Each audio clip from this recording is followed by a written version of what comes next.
This is Can I Laugh on Your Shoulder?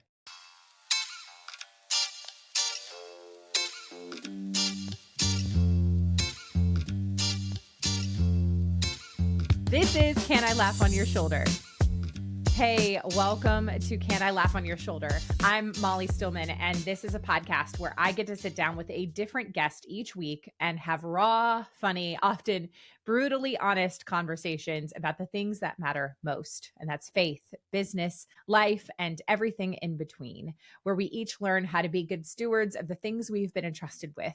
And that includes our stories and how we can use those things to serve others and leave our families, our friendships, and our communities a little better than we found them.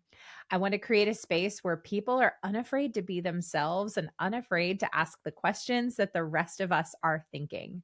My goal is to make you laugh, cry, and laugh till you cry. Well, it is episode 420. And for those who have been around a minute, you know that every episode or every episode on the tens is a solo episode. And so today is actually a solo episode where I'm answering a very common question that I have gotten in the last, 8 months or something since my first book, If I Don't Laugh, I'll Cry, released. And this is a question that I have gotten DM'd, emailed, asked at the dinner table, and that is, how do I get a book published? I think the percentage out there, and I could be making this up, is you know what? Actually, I'm going to look it up real quick. Hold on. Want to write a book. I should have probably Googled this. But yeah. Okay. Yes. Because I saw this recently. So this is a Forbes study that actually says more than 80% of Americans, and I'm sure that probably holds true in other countries as well, more than 80% of Americans say they want to write and publish a book. So if that is the statistic, then a lot of people probably have no idea how it works. So I'm going to dive into the question of, how do I get my book published? So if you are one of those people who has kind of dreamed of holding a published book in your hands or seeing your name in print, stick around for this episode. I'm going to break down the basics, and by the end, hopefully you'll have a better idea of where to start. So let's jump in. So the first thing that we need to address is kind of understanding and knowing your options. So it helps to understand that there are different ways to go about publishing, and every way kind of has its own path. So when you're talking more broadly, you've got traditional publishing, self-publishing, and hybrid publishing. So with traditional publishing, you're going to work with a publisher. They're going to take care of everything as far as like the editing, design, marketing, the distribution. This is what most people think of when they think of getting published. So this is the big names like Penguin Random House, HarperCollins, all of those publishers kind of fall into that traditional publishing category. This is the route that I decided to take, which I'll talk a little bit more about later. The second is self-publishing. So in today's day and age, self-publishing is actually an incredibly common way to get your book out into the world.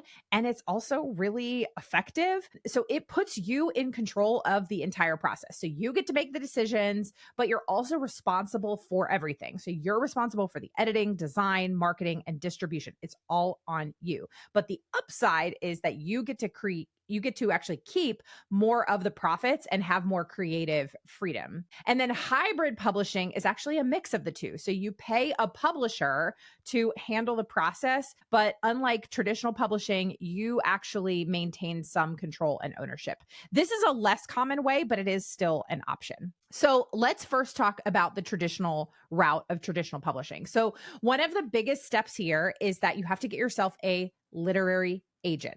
So thinking of an agent as your advocate and understanding that they know the industry, they have relationships with publishers, and they can help you negotiate the best deal. And so we're going to dive into actually real quick how to get an agent, because this is another question that I got a lot. And so in order to get an agent, you are going to need to write something called a query letter. So a query letter is essentially like your book's elevator pitch. So you're writing this letter to potential agents and it introduces you, your book, and why your book is unique. And the goal here is to grab the agent's attention and make them want to see more.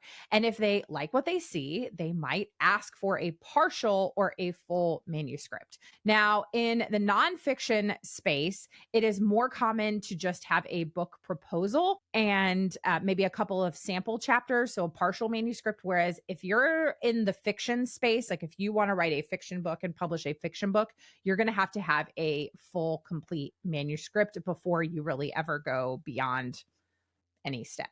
So that's kind of two different worlds there.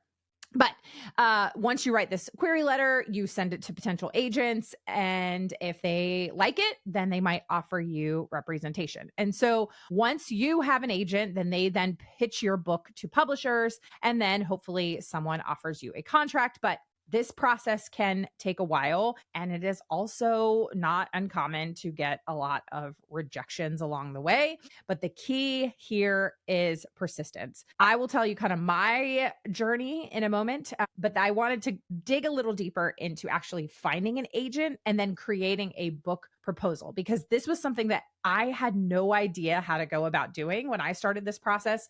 And so I hope that this part is helpful. So when you are finding an agent and creating a book proposal, these two things really go hand in hand. That query letter is what you are sending to agents to try to get an agent, but you really need a book proposal as well. Now, some agents will require that you have a book proposal before you even reach out to them. Some don't. You just have to kind of do your research in that area. So proposals are absolutely required if you're going the traditional or the hybrid publishing routes. So the key is first when you're finding an agent, is to do your research. So agents often specialize in specific genres. So you're going to want to look for literary agents who specialize in the genre or specialize in working with authors who write similar books to what you are trying to publish. So there are going to be agents that specialize in fiction. There's going to be agents that specialize in nonfiction, Christian, business, whatever your specific genre is, there's going to be agents that kind of specialize in that. And then there will be some that maybe kind of have a little bit of a hybrid, but in general, you're going to want to look for somebody who has a track record of working with books and authors who are similar to you. Now, you can find agents most often. This is actually one of the ways that I started looking, by checking out the acknowledgement sections of books you love, because more often than not, the author is going to thank their agents there. This is something that I did, is I looked up books that I liked or that worked with publishers that I was interested in, and I went to their acknowledgement section to see who their agent was, because pretty much every single author is going to thank their agent in that acknowledgement section. So another way would be searching agent directories. So these are going to be found on websites like Query Tracker or Publishers Marketplace. It's going to have lists of agents. And then sometimes a simple Google search, but that's not always going to be the most effective. I actually find that looking in those acknowledgement sections and then places like Publishers Marketplace or Query Tracker are going to be the best options. Then once you've found your agent who aligns with your genre, your goals, you got to send them that query letter. So again, that's your sales pitch. And if you have a book proposal, which I highly recommend you do, this is going to be an additional great resource or thing that you're going to need to send there as well. So again, you really want to hook those potential agents with a just dynamic description of your book that really shows off your unique voice. Something that I did when I was reaching out to agents, because I kind of created my list. Now, I actually had my dream agent who I was really thankful I ended up going with, but I did send out my proposal and query to a bunch of different agents. Something that I did to try to stand out and be a little bit different is, instead of a query letter, I had kind of a very short, just introducing myself, but then I actually did what's called a bomb video. And so I embedded a 2-minute video into the email that I sent out to potential agents. And it was of me. And essentially my query letter was a video. And so what I liked about doing that was it showcased showcased my personality. I was able to kind of show them how I am on camera. I was able to connect with them and make it a little bit more personal so that it wasn't just this like form letter that I was sending out and just changing a name here or there that then connected with them. So I initially sent mine out to 3 agencies. I got 2 replies, 1 never replied. That is very common. And I got 2 yeses, and then I was able to obviously pick the one that I really wanted, who is my current agent, Joy Eggerichs-Reed. And I love her so much. And like I said, but as I said earlier, sometimes rejection happens. And for me, rejection actually took place in the form of one of them didn't even respond. That is totally common because you got to understand that they are getting thousands and thousands and thousands of submissions at times. And so they're going to have to parse through. So let's talk about the book proposal process, because this can feel super overwhelming. And this is the process that actually was one of the biggest hurdles for me. And I will tell you that this is not an easy process. So it really does take dedication. So especially if you are a nonfiction author, the book proposal is key. And what it is it's essentially this detailed business plan for your book. So it helps agents and ultimately, and most importantly, publishers understand what your book is about, who it's for, and why it is going to sell. And so a typical book proposal is going to include several key sections. So things like an overview. So this is a summary of your book's concept, the main ideas. So you're going to want to capture the essence of your book here in a way that is compelling and shows the unique angle that you are bringing to the topic. Then you're going to want to talk about your target audience. So who is going to want to read your book? So this section is really where you're highlighting that ideal reader, that kind of avatar reader, and the demand for a book like yours. Then you're going to kind of go into this kind of what's called a competitive analysis. So you're comparing your book to similar titles that have been successful. And so you're explaining how your book stands out and why there is room in the overall market for it. You'll include things like a marketing plan. So publishers want to know, how are you going to plan to help promote your book? So this is going to include your social media presence, connections you have, any other marketing strategies that you're going to use to drive book sales. Then, of course, you'll include things about like your bio, so a little bit about yourself, your credentials, areas of expertise or experience that kind of make you like why you are the person to write this book. Publishers are going to want to see that you are invested and knowledgeable in this field. And then the sample chapters. So if your proposal has kind of piqued their interest, publishers are going to want a taste of your writing. And this usually means including a couple of sample chapters. Some proposals will say like 1 to 2. I think you need at least 3. I submitted 3 sample chapters because you really want to showcase your writing style and the overall tone of your book.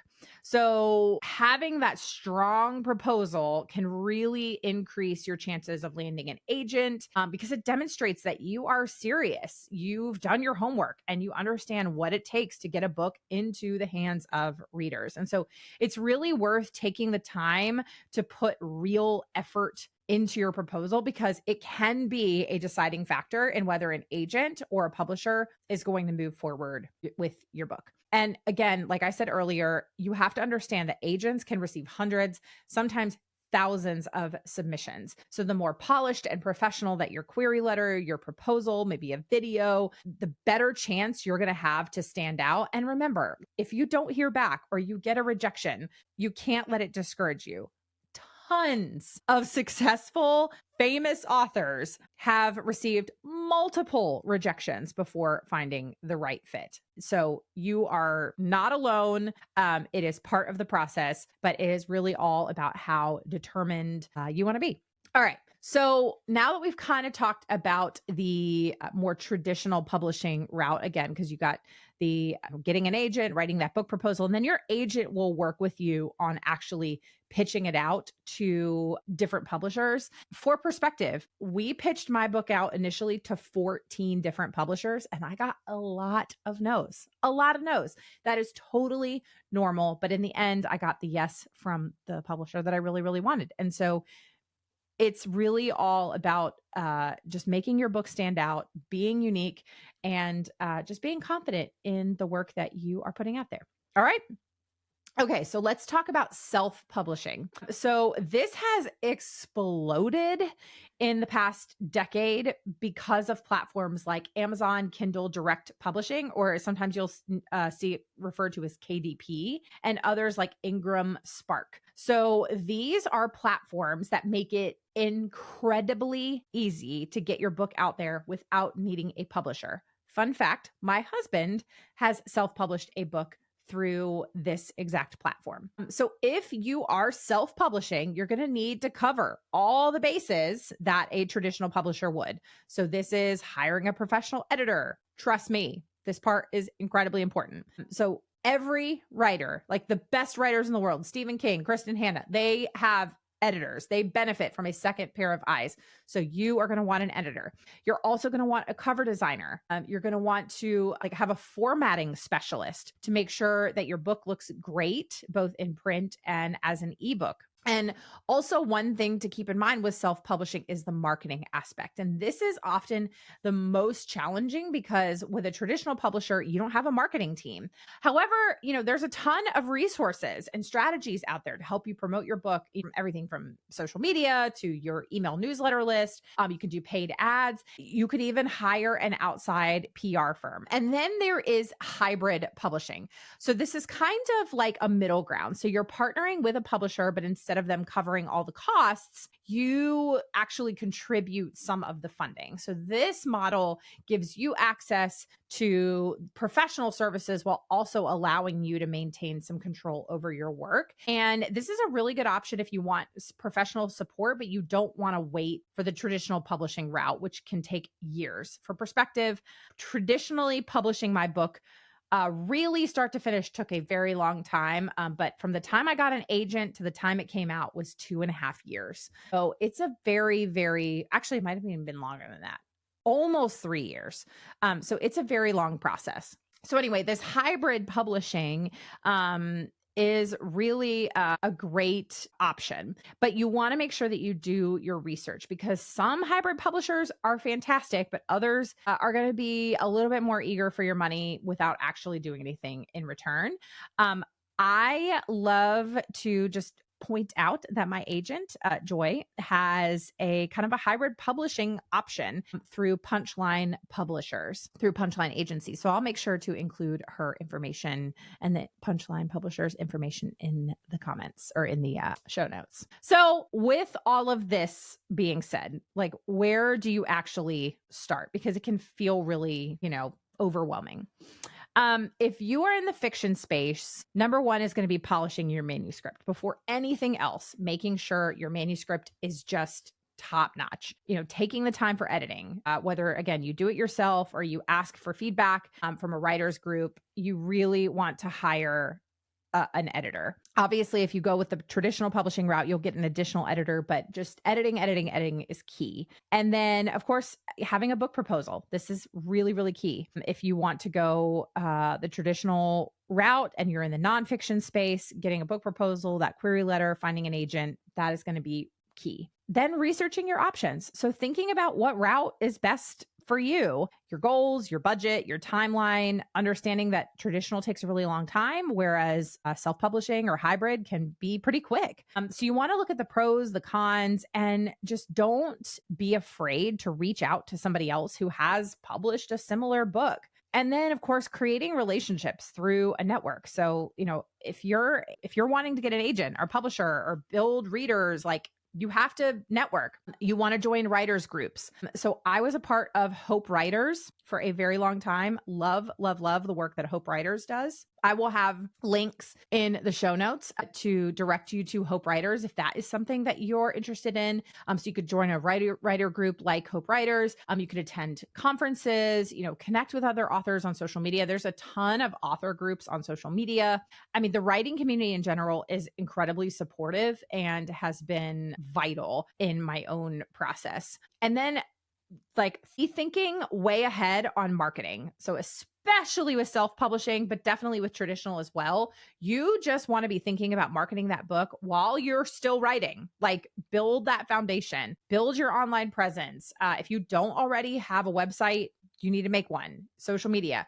you need a place that you can promote your book. And then, of course, probably the most important thing is be persistent, be patient. Publishing a book, writing a book is a marathon, not a sprint. I feel like I've said that a million times. Rejections are going to happen. Timelines are going to change. Things are not going to go the way that you want them to go, but you have to keep going. You have to have that end goal in mind and focus on the end result that you're really, really looking for, because that part is incredibly rewarding. So I hope that, again, this was kind of a 36,000 foot view. I could do an entire podcast episode on each one of these individual. And if you're interested in that, let me know, because that is something I could dive even a little bit deeper. I'm not an expert, but I've been doing this for a little while now, and I have a lot of experience at this point. So I would just love to be able to share for anybody who's interested and all of that. So I really hope that this kind of quick episode and guide for getting your book published was helpful. So whether you go the traditional route, the self-publishing route, or that hybrid route, again, be persistent, be patient. Every author starts somewhere. Every story is worthy of a path to publication in some way, shape, or form. So I'm so grateful for you listening today. If you found this episode helpful, would you please share it with someone who might be dreaming of publishing their book? And again, feel free to send your questions in for any future episodes. And for the writers listening, just keep writing, keep dreaming. Don't give up. I'm really proud of you. Thanks so much for listening. And thanks to the team at Third Wheel Media for producing the show. And we'll see you next week.